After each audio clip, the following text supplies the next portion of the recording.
26వ వచనం. సామెతల గ్రంథం 6వ అధ్యాయం 26వ వచనం. వేశ్య సాంగత్యము చేయడానికి రొట్టె తునక మాత్రం మిగులును. ఏం మిగులుతుందట?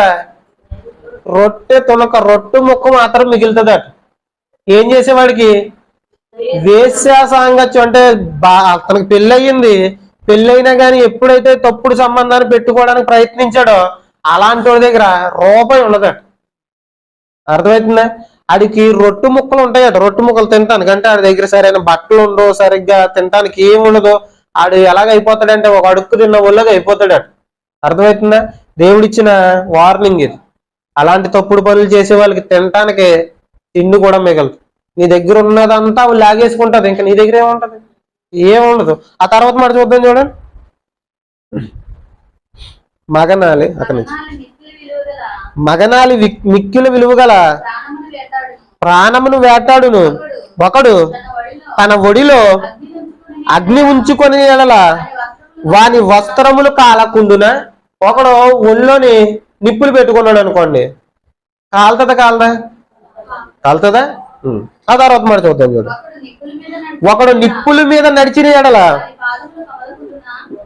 వాని పాదములు కమలకుండున. ఒక నిప్పుల మీద నడుస్తున్నాడు అనుకోండి, వాడి పాదాలు ఏమవుతాయి? కాలుతాయి కాలవా? ఖచ్చితంగా కాలుతాయి. ఒళ్ళో నిప్పులు పెట్టుకుంటే కాలుతాయా? ఈ మాట చూద్దాం సరే. తన పొరుగు వాని భార్యను కూడువాడు ఆ ప్రకారమే నాశనమైపోతాడు. ఒళ్ళో నిప్పులు పెట్టేసుకుని ఏమి కాలం అనుకోకండి. నిప్పుల మీద నడుస్తూ ఏమవ్వదు అనుకోకండి, ఖచ్చితంగా కాలుతాడు. అలాగే పొరుగువాని భార్యతో అక్రమ సంబంధాలు పెట్టుకుంటూ, పొరుగువాని భర్తతో అక్రమ సంబంధాలు పెట్టుకుంటూ ఏం అవ్వదు అనుకోకండి. ఆ నిప్పులు ఎలాగైతే కాలిపోయినాయో నీకు కూడా ఒక రోజు కాలిపోద్దు, కంగారపడి అని చెప్తున్నాడు దేవుడు. ఎవరు చెప్తున్నారు? నేను చెప్తున్నానా? ఎవరు చెప్తున్నారు? దేవుడేనా? ఆ నిప్పులు ఎలాగైతే కాలవని నువ్వు భ్రమపడుతున్నావేమో అది ఖచ్చితంగా కాలిపోతాయి. అలాగే ఇది ఎవరికీ తెలియదు అనుకుంటున్నావేమో, ఖచ్చితంగా ఒక రోజు బయటపడుతుంది. దేవుడు బయట పెడతాడు, దేవుడే బయట పెడతాడు. రహస్యాలన్నీ, హృదయాల్లో ఉన్న రహస్యాలన్నీ దేవుడు ఒక రోజు బట్టబయలు చేసేస్తాడు. ఆ రోజు ముఖం ఎత్తుకోగలమా? పిల్లలకు ముఖం చూపించగలమా? భర్తకు ముఖం చూపించగలమా? మన చుట్టూ ఉన్న బంధువులందరూ ఏమంటారు? ఈ విషయాలన్నీ ఆలోచించడం. అప్పుడు ఆ పిచ్చే ఎక్కువైపోతుంది. ఆ పిచ్చే ఎక్కువైపోయి ఇంకా వెనక ముందు ఆలోచించుకున్న, నాకంటూ భర్త ఉన్నాడు, నాకంటూ పిల్లలు ఉన్నారు, ఇవేవి ఆలోచించరు. అర్థమవుతుందా? అలాంటి పనులు చేసే వాళ్ళు దేవుడు ఏమంటున్నాడు? నాశనం అయిపోతారు అని. ఇంకా తర్వాత ఇంకో మాట చూద్దాం చూడండి, 32 చూద్దాం. జారత్వం జరిగించేవాడు కేవలము బుద్ధిశూన్యుడు. ఏమంటున్నాడు? జారత్వం జరిగించేవాడు కేవలం బుద్ధిశూన్యుడు. బుద్ధిశూన్యుడు అంటే బుర్ర పనిచేస్తలేడు. జారత్వం అంటే పెళ్ళైన తర్వాత అక్రమ సంబంధం పెట్టుకుంటే దాన్ని వ్యభిచారం అంటారు. పెళ్లికి ముందు అక్రమ సంబంధం పెట్టుకుంటే దాన్ని జారత్వం అంటారు.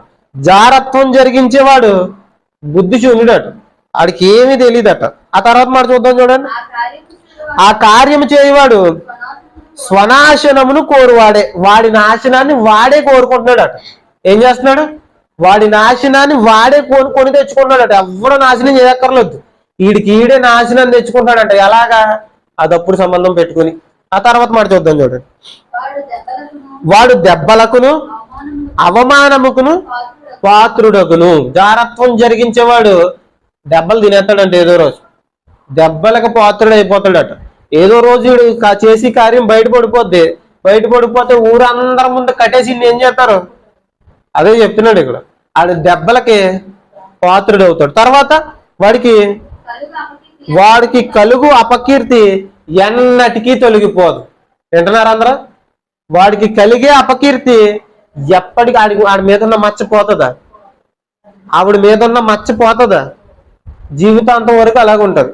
ఇప్పుడు ఒక స్త్రీ తప్పు చేసింది అనుకోండి, ఆవిడ ముసలిదైనా కూడా చెప్తారు, ఈ మామ ఉందే, ఈ మామ వయసులో ఉన్నప్పుడు అలా చేసిందట అని చెప్పుకుంటారు.